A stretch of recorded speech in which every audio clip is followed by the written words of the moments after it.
C'est tout le monde pensait du jour numéro 24. C'est un petit moment que j'en ai pas fait, alors je profite d'avoir un petit peu de temps au parc pour partager un petit peu. Donc, ce dont je voulais parler aujourd'hui, c'est pourquoi j'utilise le test de Demi Cooper avec l'équipe de rugby avec laquelle je travaille.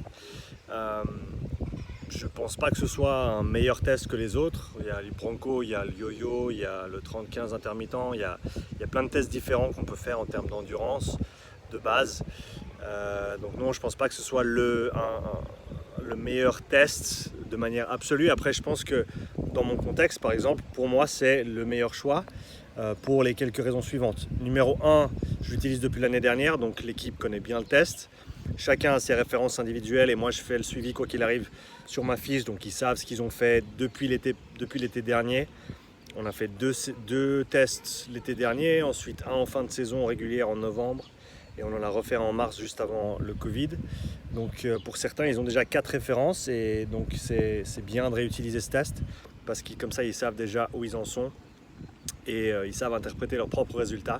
Ça, c'est la première raison pour laquelle j'utilise. Deuxième raison, c'est que j'ai une belle piste de 400 mètres disponible là où on s'entraîne. Et donc, c'est très très facile à mettre en place dans le sens où il n'y a rien à faire. Je mets les gars sur la ligne de départ, je siffle, ils courent. Et quand on arrive à 6 minutes, je siffle. Ils s'arrêtent, ils regardent sur le côté de la piste, ils notent sur la fiche la distance qu'ils ont parcourue.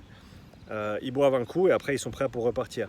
Ce qui m'amène au troisième point, qui est pour moi un point déterminant parmi d'autres, mais définitivement un des points les plus intéressants, c'est que le test ne demande pas énormément au niveau physique, dans le sens où les mecs peuvent courir un test et 10 minutes, 15 minutes plus tard, être prêts pour enchaîner avec du rugby ou une séance d'entraînement, comme on l'a fait mardi d'ailleurs, quand on a fait les premiers tests.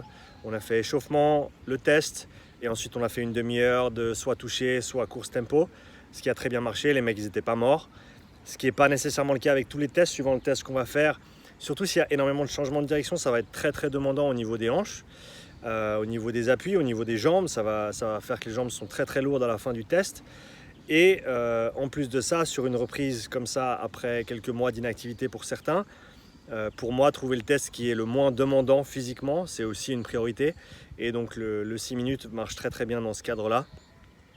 Après, une autre raison pour laquelle j'utilise, c'est que c'est très très simple pour moi ensuite d'extraire les résultats et de déterminer 3 groupes pour le travail de conditionnement qu'on fait.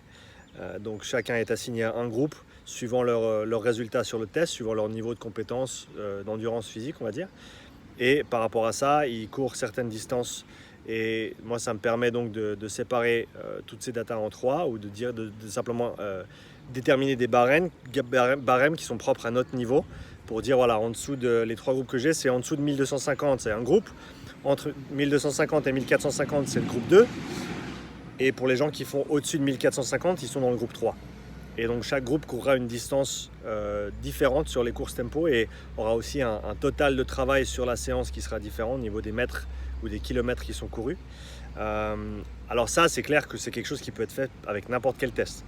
Je peux prendre n'importe quel test et séparer mes datas en 3 et avoir un résultat qui m'aide dans ce sens-là. Donc c'est pas particulier aux 6 minutes. Mais voilà, donc pour toutes ces raisons-là, pour moi le 6 minutes c'est le meilleur choix dans le cadre que j'ai là, c'est le plus simple. Je ne cherche pas à effectuer un test qui est proche du rugby parce que même entre guillemets le plus proche qui serait un 30-15 est encore très très éloigné des demandes du rugby. Donc je ne suis pas vraiment intéressé à faire un test qui va me dire est-ce qu'ils vont être bons au rugby ou pas. C'est vraiment un test d'endurance de base pour me dire où ils en sont au niveau de leur endurance de base.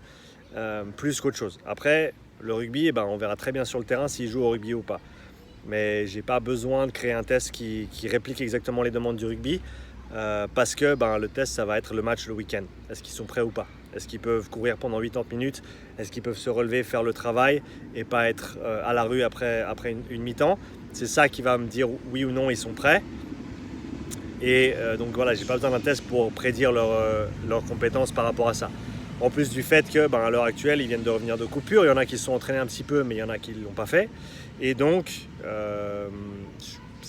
c'est vraiment juste le début de la pré-saison. Il me faut un point de référence pour commencer. Et donc, j'utilise dans ce sens-là. Donc voilà, mes pensées sur le Demi Cooper.